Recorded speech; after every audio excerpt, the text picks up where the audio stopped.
बिस्मिल्लाहिर्रहमानिर्रहीम। अस्सलामुअलैकुम dear students. जैसा कि आप जानते हैं कि हम रेडिएशंस डिटेक्टर को डिस्कस कर रहे हैं। इससे पहले हमने जीएम काउंटर को बड़ी डिटेल में डिस्कस किया था। आज हम थर्ड डिटेक्टर को स्टार्ट करते हैं जिसका नाम है सॉलिड स्टेट डिटेक्टर। तो चलिए देखते हैं कि इसकी कंस्ट्रक्शन, वर्किंग और बेसिक प्रिंसिपल्स क्या हैं। डियर स्टूडेंट, आपने चैप्टर नंबर 18 में फोटोडायोड का एक टॉपिक पढ़ा था जो कि यूज़ होता था रेडिएशंस को डिटेक्ट करने के लिए।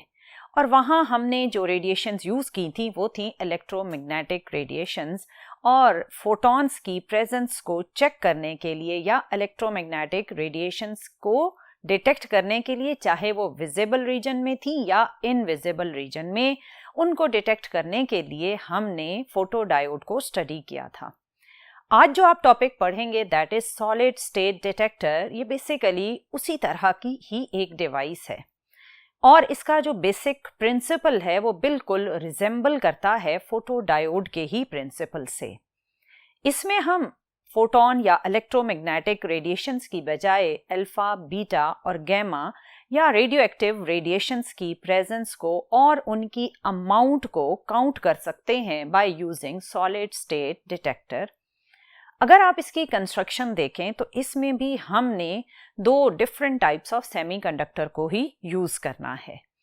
आपने पढ़ा था कि अगर आप फोर्थ ग्रुप में मौजूद सिलिकॉन या जर्मेनियम में अगर फिफ्थ ग्रुप की डोपिंग करते हैं तो आपको मिलता है एन टाइप मटेरियल, और अगर आप फोर्थ ग्रुप के सिलिकॉन और जर्मेनियम में थर्ड ग्रुप की डोपिंग करते हैं तो आपको मिलता है पी टाइप मटेरियल।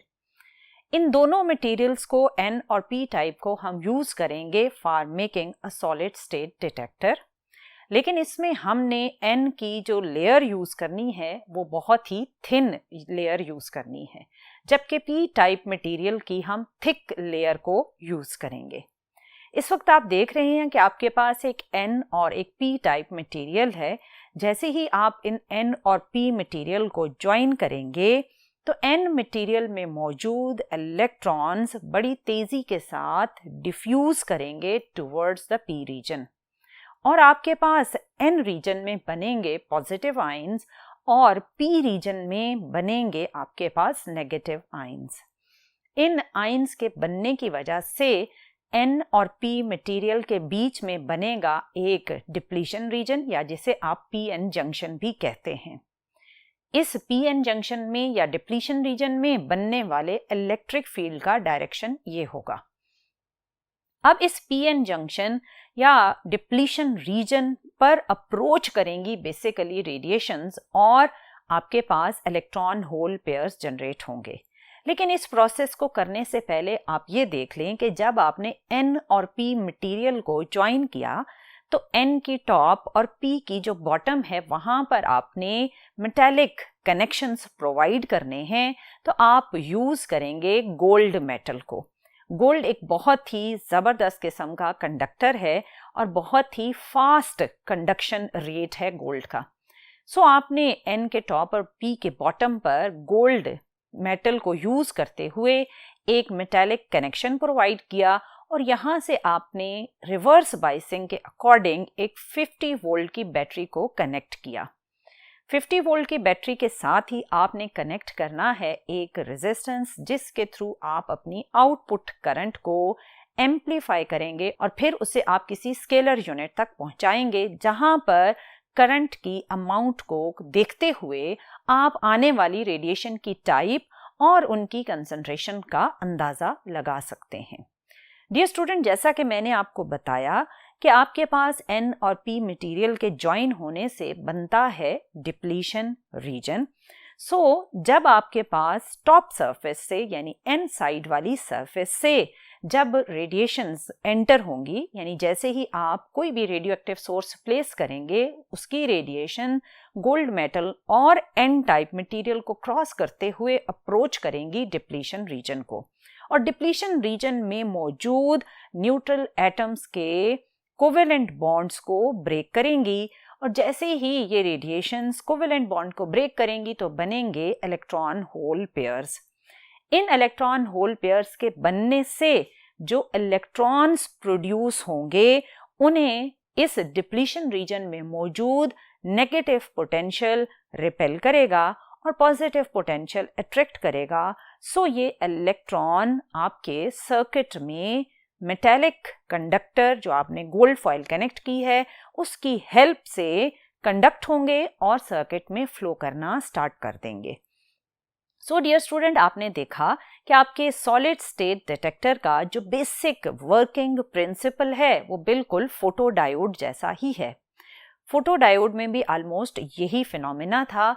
आपके पास इलेक्ट्रॉन होल पेयर्स जनरेट हुए और उनकी मूवमेंट से करंट पल्स जनरेट होती थी। यहाँ पर अगर आप गौर करें तो जो आपने बैटरी कनेक्ट की है वो आपने रिवर्स बाइसिंग में ही कनेक्ट की है, क्योंकि यहाँ पर भी आप रेडिएशंस की अमाउंट को या उनकी प्रेजेंस को डिटेक्ट कर रहे हैं, तो आपको initial current in the circuit 0 चाहिए।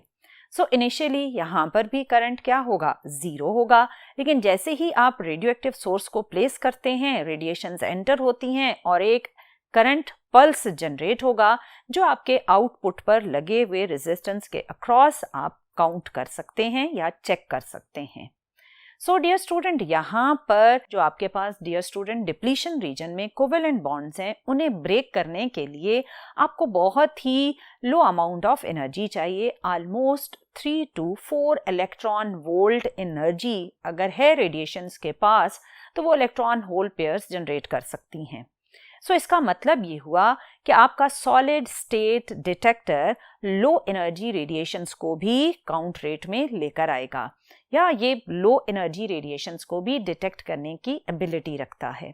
सो जैसे ही रेडिएशंस इसके डिप्लीशन रीजन को अप्रोच करती हैं तो बड़ी तेजी के साथ एक इलेक्ट्रॉनिक करंट फ्लो करता है because of the breaking of covalent bonds. So यहाँ पर आपने ये भी नोट किया कि सॉलिड स्टेट डिटेक्टर जो हमने प्रीवियसली 2 काउंटर डिस्कस किए थे उनके कंपैरेटिवली बहुत ही फास्ट काउंटिंग करेगा। वहाँ पर आपके पास गैसेस यूज हो रही थी, आपने यहाँ देखा कोई भी गैस आपने यूज नहीं की, सिंपली सेमीकंडक्टर मटेरियल की हेल्प से आपने अपना डिटेक्टर कंस्ट्रक्ट किया। सो यहाँ पर without using a gas, just using the semiconductor material, आपने बड़ी तेजी के साथ एक लो एनर्जी रेडिएशन को भी काउंट कर लिया। सो आपका ये डिटेक्टर बहुत ही फास्ट काउंटिंग करता है, सेकेंडली लो एनर्जी रेडिएशंस को भी काउंट करता है और थर्डली बहुत ही कम टाइम इसने कंज्यूम किया रेडिएशंस को काउंट करने में। और आपने ये भी देखा कि इसमें हमने जो रिवर्स बाइसिंग के लिए पोटेंशियल कनेक्ट किया था वो जस्ट था 50 वोल्ट, जबकि इससे पहले जो आपने जीएम काउंटर पढ़ा उसमें जो आप पोटेंशियल रिक्वायर्ड होता है आपको वो होता है 400 से 450 वोल्ट तक का। सो इसका मतलब है कि सॉलिड स्टेट डिटेक्टर को ऑपरेट करने के लिए आपको लो वोल्टेज की रिक्वायरमेंट है, जबकि आपने जब जीएम काउंटर पढ़ा था उन प्रीवियसली डिस्कस्ड काउंटर्स में आपको हाई वोल्टेज की रिक्वायरमेंट थी। सो ये वो सारे बेनिफिट्स हैं जो आपको सॉलिड स्टेट डिटेक्टर के अंदर मिलते हैं।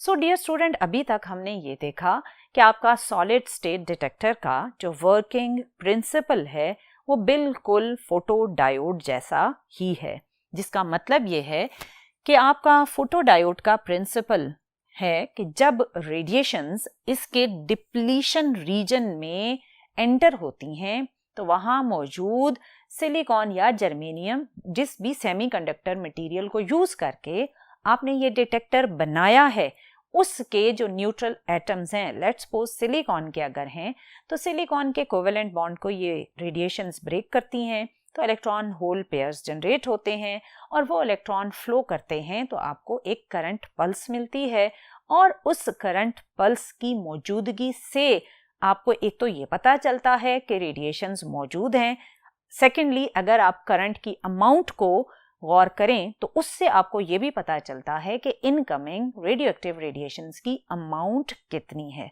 जिसका मतलब है कि amount of current pulse is proportional to the amount of incoming radiations. So dear student, ये तो इसका बेसिक प्रिंसिपल हो गया। इसकी कंस्ट्रक्शन में अभी आपने देखा कि आपने यूज किया था N टाइप और P टाइप मटेरियल और फिर उस N और P मटेरियल को आपने क्या किया, आपस में कंबाइन किया। उनके कंबाइन होने से क्या बनता है, when you combine they form a depletion region. फिर आपने जो थर्ड स्टेप ये किया कि आपने 50 वोल्ट की बैटरी को यूज किया in reverse biasing of the PN junction. So आपने इसमें भी रिवर्स बायसिंग ही रखनी है ताकि आपके पास इनिशियली सर्किट में करंट की वैल्यू 0 रहे, और जैसे ही कोई रेडिएशन डिप्लीशन रीजन को अप्रोच करे तो उसकी प्रेजेंस की वजह से करंट पल्स जनरेट हो और वो करंट पल्स आपको आने वाली रेडिएशंस का डेटा प्रोवाइड करे। फिर अगर आपने इसकी वर्किंग लिखनी है तो अभी जो मैंने सारी आपको बात बताई यही इसकी वर्किंग में आएगा, और वर्किंग को आपने अगर वर्ड्स में ट्रांसफॉर्म करना है तो आप अपनी बुक की ही हेल्प लेंगे। बुक में आपके पास जो मिड पोर्शन है इस टॉपिक का, वहां से आप ये वाली जो लाइंस हैं इन्हें यूज करेंगे for writing the working of the solid state detector. So dear student, अगर आप इसके एडवांटेजेस देखें कि आपके पास सॉलिड स्टेट डिटेक्टर का प्रीवियसली डिस्कस्ड जो डिटेक्टर्स थे उसके कंपैरिजन में क्या एडवांटेज हैं, तो आपका solid state detector fast counting करता है, इसका साइज बहुत ही छोटा होता है, जस्ट पॉकेट साइज होता है, और ये बहुत लो वोल्टेज पर ऑपरेट करता है, जबकि जीएम काउंटर की ऑपरेटिंग वोल्टेज थी 400 टू 450 वोल्ट। ये आपके पास अल्फा और बीटा बड़ी तेजी के साथ काउंट करेगा, लेकिन इसी सॉलिड स्टेट डिटेक्टर को अगर आपने गैमा रेस के लिए यूज करना है तो उसके लिए आपको यूज करना पड़ता है थोड़ी सी चेंजेस के साथ। अगर आपने अल्फा बीटा के लिए यूज करना है तो फिर तो आप simply silicon germanium material use कर सकते हैं, लेकिन अगर आपने इसे गैमा रेस की डिटेक्शन के लिए यूज करना है तो इसके लिए स्पेशली आपको कैडमियम जिंक टेलोराइड वेफर्स को यूज करना पड़ता है। ये भी सेमीकंडक्टर्स के ही कॉम्बिनेशन से बनेगा, लेकिन इसमें आपको, क्योंकि आप जानते हैं कि गैमा रेज बहुत ज़्यादा पेनिट्रेटिंग होती हैं, उनकी आयोनाइजेशन बहुत कम होती है, गैमा रेज की एनर्जी बहुत हाई एनर्जी पार्टिकल्स हैं ये। सो इन सारी रीजंस की वजह से आपको कैडमियम जिंक टेलोराइड मटेरियल से बना हुआ पीएन जंक्शन यूज करना पड़ता है। अगर आप ये मटेरियल यूज करके पीएन जंक्शन बनाएंगे तो फिर वो आपको गैमा रेज की भी बड़ी ही फास्ट और एफिशिएंट और एक्यूरेट काउंटिंग देता है। सो डियर स्टूडेंट, ये तो था कि अल्फा बीटा, लेकिन गैमा के लिए आपको क्या चाहिए, मॉडिफिकेशन चाहिए। इसमें आपके पास कोई भी गैसेस यूज नहीं हो रही, सो आपको ना तो लो प्रेशर की टेंशन है और ना ही गैस की आयोनाइजेशन से रिलेटेड यहाँ पर कोई भी आपको ऑपरेशन करवाना पड़ेगा। और लास्ट वन ये कि आपके पास सॉलिड स्टेट डिटेक्टर की जो कॉस्ट है वो भी बहुत कंपैरेटिवली बाकी दोनों काउंटर्स के कम होती है। सो डियर स्टूडेंट, ये तो था कि सॉलिड स्टेट डिटेक्टर किन रीजंस की वजह से आपने प्रेफर किया, और इसकी कंस्ट्रक्शन और वर्किंग आपने देखा कि पिछले दोनों डिटेक्टर्स के कंपैरेटिवली इसकी कंस्ट्रक्शन, इसकी वर्किंग बहुत ही सिंपल है। सो डियर स्टूडेंट, ये तो था आपका सॉलिड स्टेट डिटेक्टर। अब इंशाल्लाह नेक्स्ट टॉपिक में हम न्यूक्लियर रेडिएशंस को मजीद या रेडियो एक्टिविटी को मजीद डिस्कस करेंगे और देखेंगे कि अल्फा बीटा गैमा किस तरह इंटरेक्ट करती हैं डिफरेंट मटेरियल्स के साथ। टिल देन, अल्लाह हाफिज।